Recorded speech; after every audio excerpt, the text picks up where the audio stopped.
if everybody can do the same thing, then, you got a boring company, but B, you got a Exactly. lot of challenges that, Right. You other had to people look can't externally can't for a lot. overcome. We got a good squad. Yeah. That's good, man. That's sick, man. Well, I think that was what was, just cool. Like when we were at Summer Strong and we obviously see you guys decked out and everybody's rocking it. Just where did it come from? Like how did you guys kind of get started with it? And just what's the dream when you sit back and you put your feet up, you're like, yeah, we did it. What's kind of the dream with all that? And I don't know if there's like just the way that the four of us are designed. I don't know if there's ever a world that exists where we put our feet Yeah. up and say we did it. I just don't know that we're engineered that way. But like the idea and like the dream of Work Built kind of came together. Like, gosh, we started working on it damn near a year and a half ago now.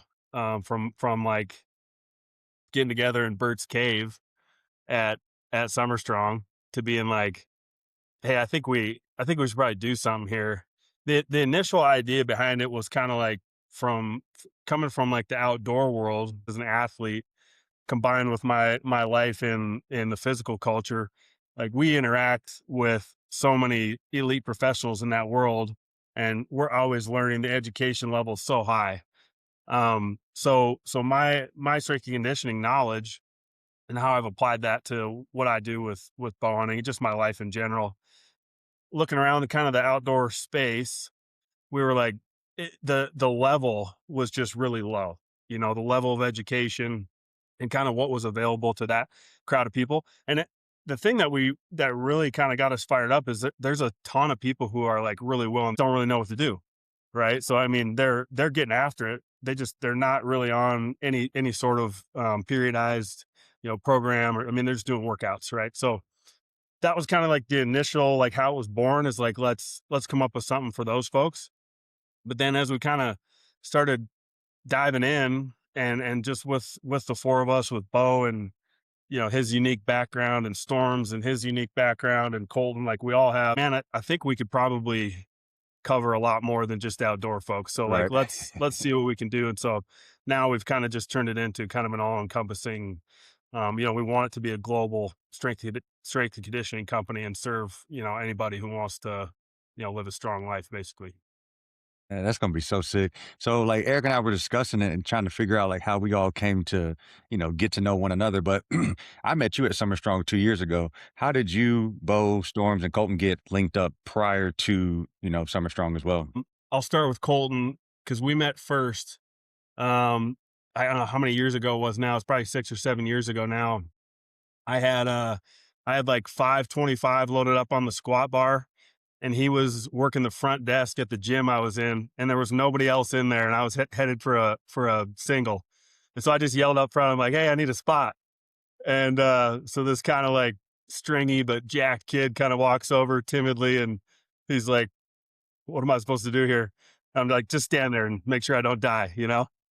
And so he spots me, and like I blew it up, and we basically became best friends right there, and started bow hunting together and stuff like that, training together ever since. So that's kind of how he and I linked up, and we live in the same town. And then Storms and Bo, I think it was kind of just Bert kind of waving his magic wand like he does, and he kind of just like paired us up in the cave, and that Summer Strong, so we all stayed together. So you're going to Summer Strong all day, doing all those activities. Then you go back to the cave. You hang out till the wee hours of the morning with these guys chopping it up, and come to find out that, I mean, Storms and I are probably legitimately related. Like he's from South Dakota, I'm from North Dakota. We're both like tall, big Vikings. Like there's just so much. Both of our sons are named Colt. Like Right. there's just like there was so many things that just started to line up, and then Bo too. I mean, and Bo loves bow hunting. So of course we hit it off on that, and just the foursome like just started to gel really well there, and it was just we just kept in contact, and like the more we talked, the more we really just became close, and really just kind of united on a passion for we all are obviously very passionate about strength and conditioning, as well as we're all passionate about getting outside and applying everything that we're building in the gym to other endeavors, adventures, and stuff like that. So yeah, it was pretty. And then yeah, dude, football guys, come on. I mean, with storms, and I mean, come on, Yeah. it's It just all too makes good. So, sense. It all makes yeah, sense. And it's yeah, funny, when you have those relationships, especially prior friendships, and then when business comes out of it, really fun and interesting thing happens because Mhm. there's trust. There's actually I like my coworkers. I like my, yeah, founders here that are doing it. And I think you approach things differently, right? When you have brothers like that or sisters in your company in your program, when you're making stuff happen. So that's super fun. And we can't wait to see it when it's the final product and you guys push it out. I think it's going to be really, really fun. Shawn, it was interesting when we were just thinking about this and we were making our guest list and we're kind of going through, all these amazing people that we know and just wanted to have conversations. I was like, I don't know how we're going to figure this out, but we've got to get Shawn on here and just to talk about the fitness and strength aspect of what you do with hunting and with elk hunting to me is crazy and how well you have to stay in shape, how well you have to be ready at any moment to climb this mountain, to go and get this elk, whatever it looks like. So, how have you always had to refine or dedicate or change, your training as you're preparing for an upcoming season hunting wise? yeah. Well, dude, first of all, you mentioned kind of going over the list of people to get on this pod, dude. I'm honored to be on here with you guys. Like, Thank you. seriously, you guys are absolute savages. I have the utmost respect for you guys. Love you guys, and man, I'm honored to be on here. So thank you for having me. Um, However, yeah, when it comes to hunting, man, dude, it's no different for me. It hasn't changed really at all since I was playing football. Like the mindset and the preparation around getting ready for a season or training towards an objective, right? So, like for me, like the archery season where I'm going to go, in the dirt and do all the stuff I got to do to get after one of these big ones. Um, the mindset to prepare for that is super similar to getting ready for fall camp. Like, I mean, it's essentially a 52-week fight camp where you're preparing, all year round, and then you got this one big thing at the end, and it's like, man, that's the golden goose, right? And it's just like it's cool because it's giving me something to train for. I mean, it's not. I don't want to like get it twisted, like the training's different for you know bow hunting than it is. It's still strength and conditioning, right? Like it looks very, very similar. What I do now looks very similar to a linebacker getting ready for football camp. Very similar. A little bit of tweaks here and there, maybe a little more leaning towards like the GPP and conditioning side, like this time of year going into season. Um, but it's building the athlete. You want to be big, fast, strong, conditioned, healthy, all the things that any athlete would want to be. Right. So, and that's kind of like the big point with work built. It's like whatever you do, like you need strength conditioning for it. Right. And yeah, there's going to be some differences in the programming for an ultra runner compared to a power lifter, obviously. Right. But they all still need to be strong. They all still need to be conditioned. Like we used to have this word back in the day. There's so many categories now with high rocks and CrossFit, powerlifting, strongman, bodybuilder, like all this stuff. We used to just call it being in shape. You know, we used to just call it being in shape. Be big and So strong and run fast. Yeah, That's all it is. let's just get in shape. Let's just get jacked and strong and healthy and be in shape. Um, so yeah, but it's man, the mental piece is that's probably the biggest thing with what I do, like how I apply it with bow hunting, because it's such a grind. Like I mean, you basically get kicked in the teeth every single day, all the way up until you don't. Like that's just the way it goes. Like it's a grind. It's super super hard. And every day you're like, why do I do this? And then all of a sudden, like one day, something absolutely magical just unfolds, and you're like, oh, that's why.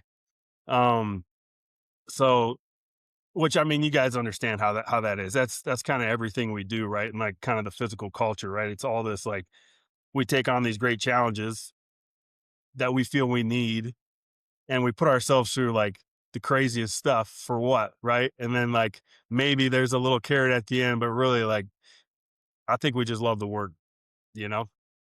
Yeah, for sure, man. There's no getting around the hard work, and it's kind of like what I was telling Eric this morning. This program that we've been doing, I'm like, man, this is crazy to just see like you're in it, and you're like, man, what is the point? My body feels beat up, and then it's like, oh, 2 weeks later, it's like you're reminded of that why and that purpose.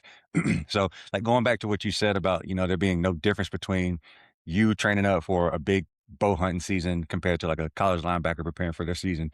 Are there any non-negotiables for you personally when it comes to your training that you feel like, if based off last year's performance and if I don't hit XYZ, then I know this year's not gonna, amount to the same thing, if not more. I mean, for me personally, like I've gotta I've gotta move big weight. Like that's just Mm. it's in my DNA at this point. So like the big compound lifts, they just have to be there, right? I've got to squat, bench, deadlift, clean. I've got to do those things. So like those are integral parts of my program year round. Always, I'll scale them a little bit. Like this time of year, um, pretty important for me. Like with the sprints, because I do a lot of sprinting as well. Well, this time of year, I kind of scale the sprints back because like I've tweaked a couple hamstrings. I popped one pretty bad 2 years ago, like Man. 6 weeks before season. And man, like I went into season like with a wrap on my hamstring, like it was still healing up. And I'm like, I don't want to put myself in that position again. Mhm. Just because I love to sprint. Like really I don't need that going into it. I could just like today I just got done doing hills.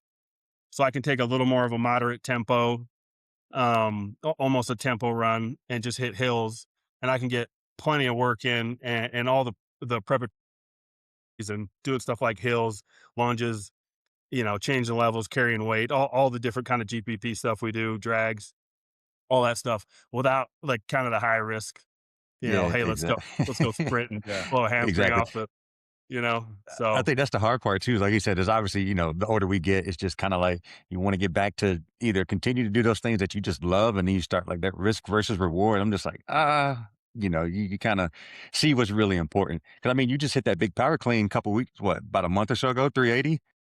that was, That was yeah, nuts. That was sick. that's been luckily I have, man, I'm, I'm fortunate, man, like getting, I got one of the best weightlifting coaches on earth and his Yeah. wife, Bo and Amanda Sandoval. Like Hmm. I get to talk to them every day, like send them videos and they're coaching me out.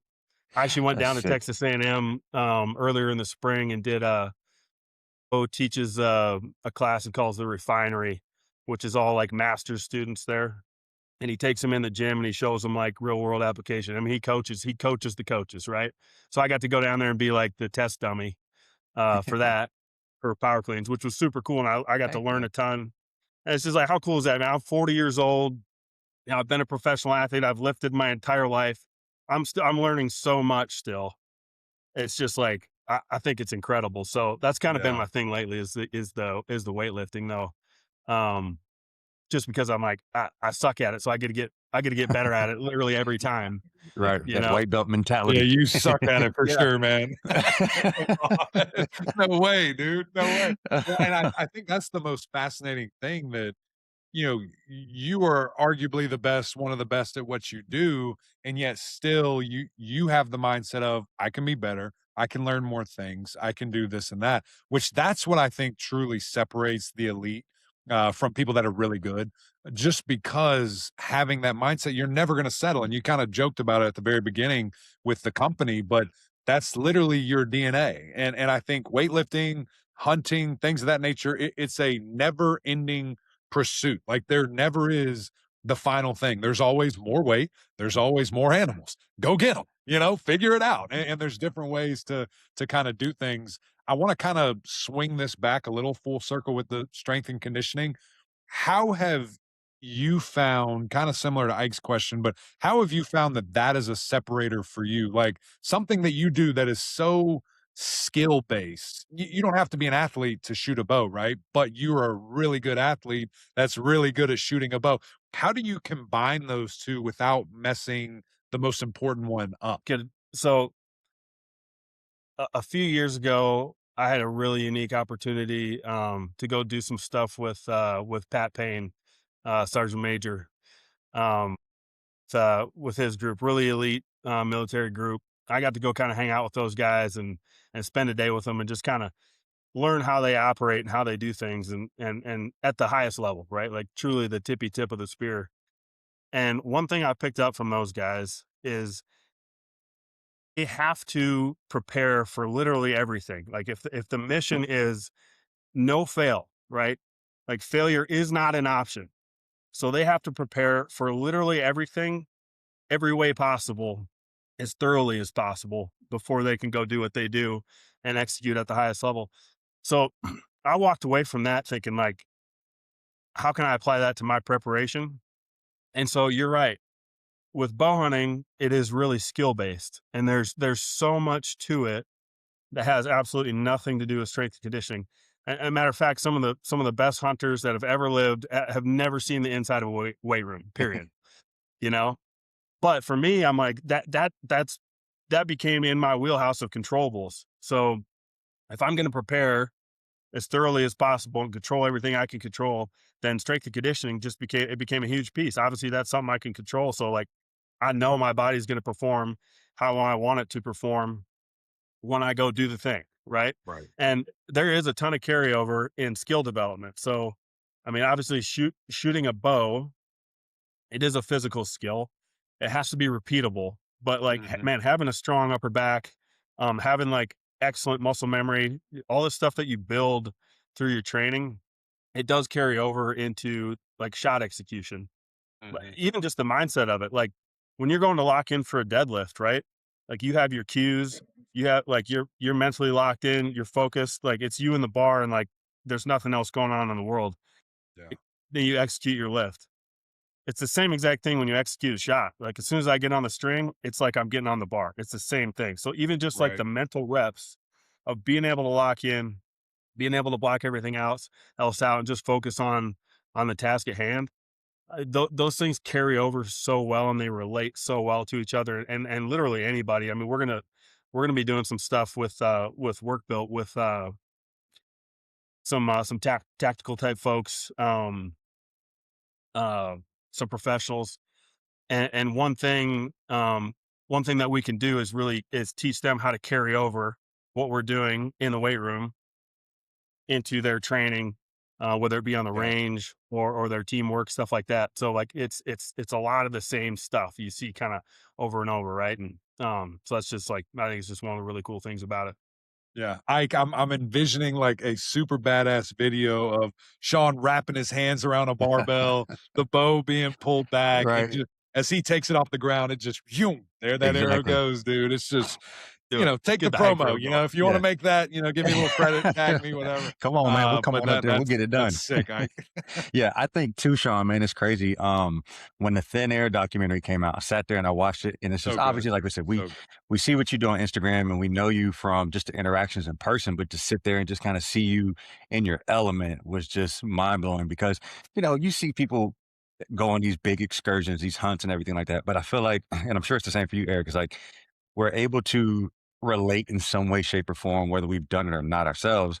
But just it hits different when it's someone that you know, and just to anytime you see somebody in their element executing their task at the highest level, it's just kind of So like good. it's poetry in motion, man. So I was just like, man, I'm about to go down to Dick's and get me a bow, and I'm gonna set up targets in the backyard. And then it ended, and it snapped back to reality. But it's just cool to just see how in every niche or every vein or every sport, it's just like the flip or the switch flips, right? And it's just a matter of being able to turn it on, execute. And like you said, no matter the goal, the preparation and the work is still just the constant. You got to be ready to get after it. Well, and that's what we want. And I think Jake did a hell of a job putting that thing together. Hmm. Job, Jake. Um, he did a hell of a job, like just understanding the point we were trying to make and producing it that way. Cause like you said, like you connected with it. That was kind of the point, was like anybody who prepares for anything or wants to take on any large task, like you should be able to take something from that, right? Just that level of preparation when you're trying to accomplish something where the odds are that stacked against you. Um, you have to do everything possible under your control. And so it's cool that you got fired up about it. Absolutely, man. And to that point too, like you were saying, the skills that you learn and develop in the weight room, obviously your background as a professional athlete and just having trained your whole life, how have you seen your bow hunting skills improve, the stronger you've gotten, the more explosive you got and things like that? Are you able to kind of quantify um the results you get now from bow hunting as to when you first began? For sure. I think it's more to do with just the consistency and the mindset that goes into training. So same as we take that into the weight room, right? Like the more consistent we are over time, like you get better and better at stuff, right? Like just technically you just become more sound. But also like if I'm gonna try to get better at my deadlift or my squat, what am I gonna do? I'm the foundational details that like the first things you learn, right? I'm going to focus on those things and get super, super good at them. Start at square one, work a progression and try to get stronger. It's the same thing with my skill set in bow hunting. Like I'm going to go back to the basics. I'm going to really hone in on those, try to master those skills and work my way up in a progression. Well, when you do that over and over and over and over and years, like, yeah, you get to a point where everything starts flowing pretty easily for you. But Right. even still, like it's never ending, right? Exactly. It's never ending. Like you could never master. I could stand out there at 80 yards. I'm never going to shoot a perfect shot every time. So there's like literally always room for improvement. Like that's the Hmm. beauty of it. That's the thing that keeps guys like us coming back to Yeah, the things that we do is like we know we can get better. We want to get better. So we're just gonna like go get after it. exactly. Yeah. Yeah. No, To that I point don't too, appreciate that. go ahead, E, if you got No, you're something. good. You're good. In a game of strength and conditioning where you can control what you can control, all these different variables, even the variables in strength and conditioning, you're still able to control.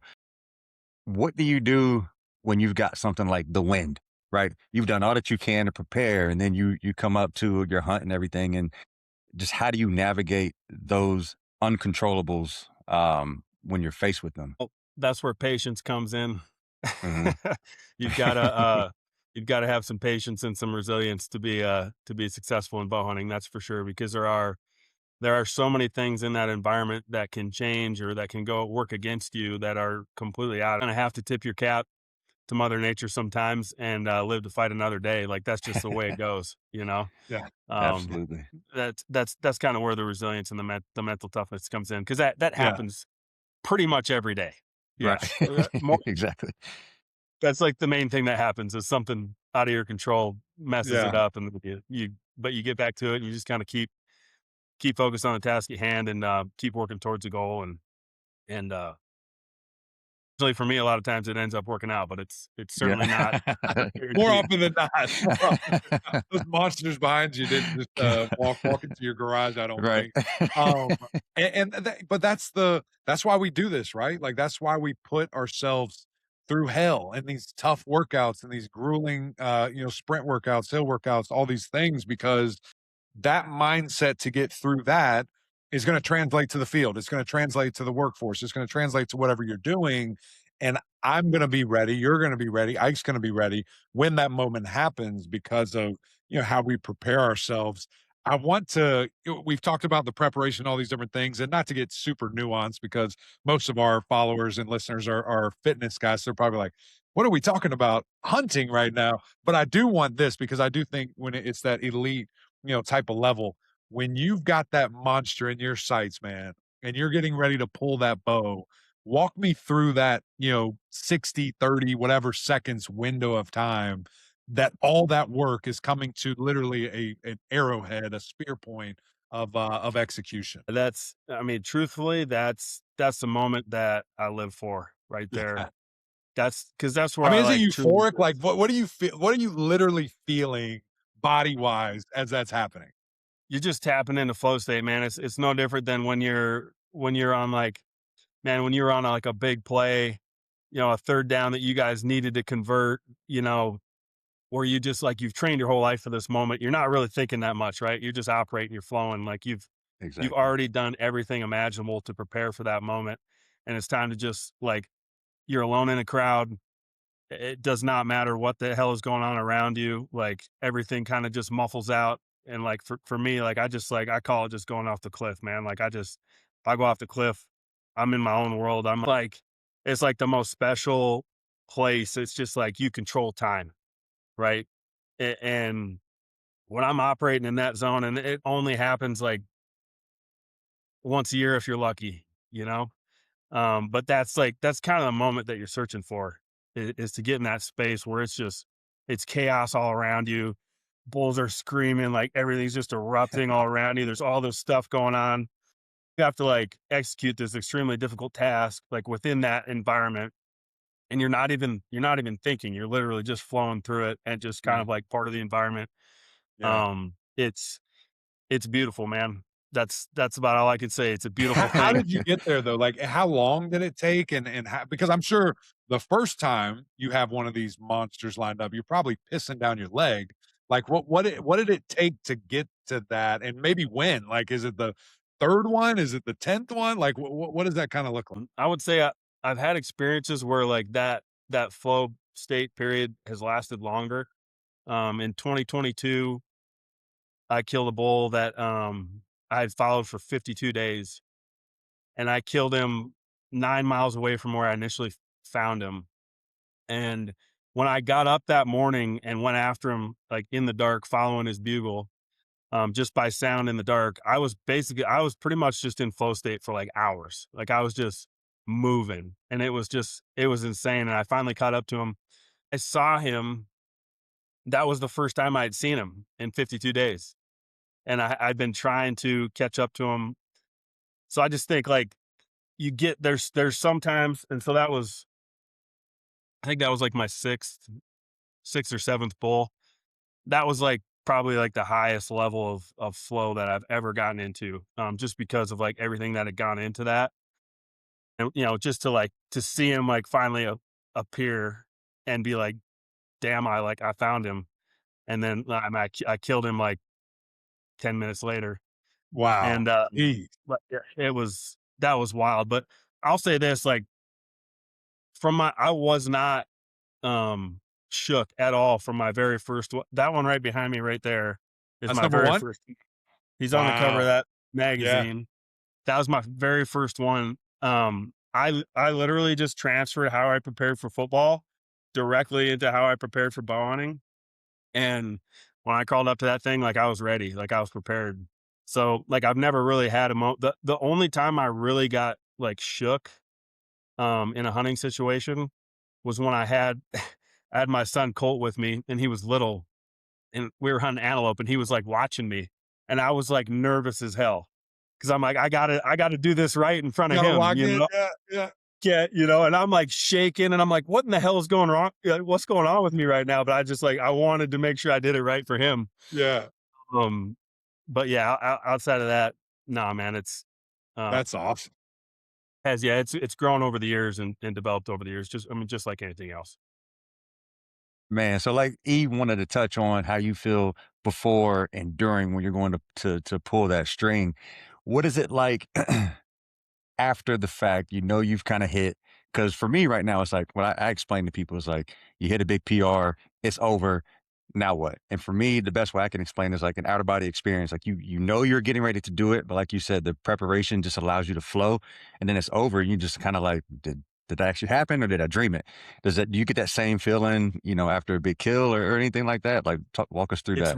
It's really similar. Mhm. The main difference with bow hunting is, after you do it and you kill them, then I mean, you got a 800 to 1,000 pound animal that you gotta Yeah. go break down by yourself and then carry him out, on your back. So generally it is like when you're going through the process, it is like it's flow state. It's euphoric. It's all that.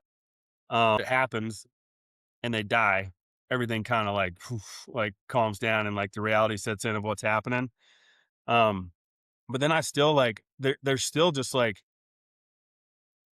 until you have them like all packed out and like back home or back to the truck, there's kind of like just this period of kind of just like solace where Mm. like you're gonna just embrace this grind. Like you're gonna Mhm. you're going to dig your feet into the dirt, like one step at a time with like a lot of weight on your back. And like, it's going to be painful, but it's like, you earn that, you know, like you earn that pain. And it's just like, I revel in it. Like, I absolutely love it. And like, that's the period of time that I kind of get to just enjoy it. Like, Yeah. it hurts so bad, you got to laugh to keep from crying type situation. And so I'll just be like laughing, quad cramping, like, this is amazing. Like, you know, Right. like you got it done. And then, but once it's over, man, it's like for me, dude, like once I get them back to the truck, it's like you get the drive home, you're calling everybody, you're, you know, rehashing the story. It's about it. The next day, it's like, Yeah. get me in the gym and start getting ready, Yeah. start planning the next Back adventure. to work. Yeah. Yep. And again, that's what the elites do, right? You talk to these coaches, you talk to some of these great players, and as soon as the championship, like we as announcers try to get them to live in it for a second, right? Like just be there for a moment. But most of them are like, time to hit the road and recruit, time to get back in the gym, practices in a week. Like it's crazy how you do so much, 52 days to get this thing. And then the 53rd day, you're like, well, I got to Yep. go hang cling now. Yeah, You know, I exactly. got to go Time back. to, time to do it all over again. This is it. That's It's it. just I've it. tried to get better at that, you know, like I've Yeah. tried to get better at like enjoying, I do enjoy it, but like, dude, the reality is, I think too, just back to the way that we're engineered. Like I enjoy the work.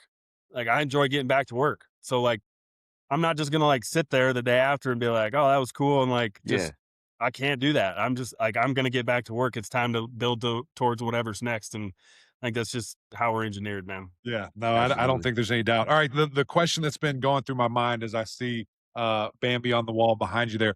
Do they taste better? The bigger the better? Like what's the deal here? What's the labor, the fruits from after you smoke one of those things, man?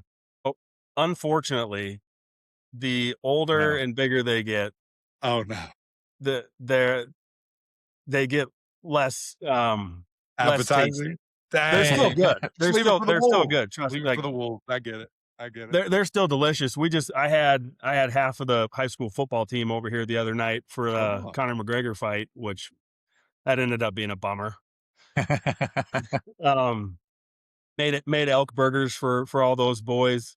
Trying to get the last couple pounds on them before fall camp here. But I mean it's amazing. You know, we do elk burgers, spaghetti, steak, chili, I mean all kinds of stuff. Breakfast sausage, I mean it's all good. The younger ones definitely taste better. Unfortunately, for me and my family, You don't know what any of that tastes like. we don't get those. Oh, that's so funny. Shawn, that's amazing. Come on, Ike. What do you want with one of those old ones, dog? What you gonna do Man, with that's what I'm that? saying. So with the, like I said, or like you said, having the most of the bigger ones and the older ones in your sites, you still have a pretty steady grocery bill. You're not just living off living off the elk for 52 days. And it lasts pretty good. I mean, they're huge Okay. animals. Yeah. So it's July right now. I'm still doing burgers from the one from last year. So Come Dang. on. and When was I that? mean we eat September? it, yeah, September. So I mean we eat it weekly. So Yeah. it's it it lasts pretty good. Yeah. It's not But bad. I mean, and to Not that bad. point too, though, like you said, you've got this gigantic animal that you got to kind of dress and carry out. But clearly you still have a lot of meat from that kill. Um, how much are you leaving with on your back whenever you are on your excursion back to the truck? Depends on like kind of depends on where it's at. And usually I'm all by myself. Right. Mhm. So Which is crazy. 52 days in the wilderness all by yourself is nuts. Is nuts. I wasn't 52 days straight, but Okay, good. Okay, it was gotcha. 52 from when I first found him to when I caught up to him. Yeah, yeah, yeah. It was probably like upper 20s to 30. It was a lot of days. Um, but oh, I lost track. How much am I How much carrying? you Yeah, weigh? yeah, yeah. Yeah, how much Mhm. it Yeah, weighs in? yeah. Man, I would say on average the most I ever did was I two tripped one, and I deboned him. So like that's where you just like you cut all the meat off the bones. So I'm just like stuffing like piles of meat in game bags, all the meat and the head. you can kind of break that all down to where it's just like the skull. So it's just like that, Mhm. which doesn't weigh that much. But that I did in 2 loads, and it was like over 300 pounds. So it Man, was like 150 plus per golly. load. Walking how far? Walking how far? How far? Dude, that one was crazy because it was so my son had like a skills day for football. He Like, shot it out of the back of the truck. no, bro, dude, bro. So it was so my son has this like skills day. He was in like second grade, but I told him I'd come to it, right? And it was in like 24 hours from the time I shot the bull to when his skills day. I had 24 hours to get this thing out of there.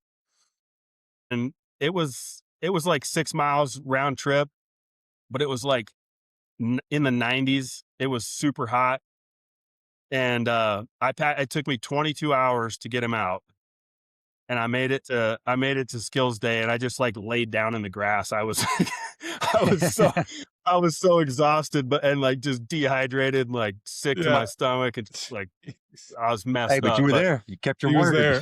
It was all worth it. It was all worth it. the longest one I ever did on my own was like 7.5 miles one way. Wow. How much weight do you think? 100 plus, 150 plus? It was like around 100 each time. Jeez, man. That So, and is that took me a crazy. couple days. Hey, Eric, I don't want to hear you complain about your 20-pound weight vest ever again. All right. I got built-in weight vest, baby. Built-in weight vest. It Oh, can man. be a grind. Oh I can man. only imagine. Shawn, this was awesome, man. Heck yeah, man. Super just crazy to think of what goes into it. Again, all for pulling that arrow one time and then it's on to the next. Just the mindset. We're grateful for you, man. It's awesome to see you. And we got to do this again soon. For sure, man. I I appreciate you. appreciate you guys having me, and hopefully we'll get to see you guys soon. Absolutely.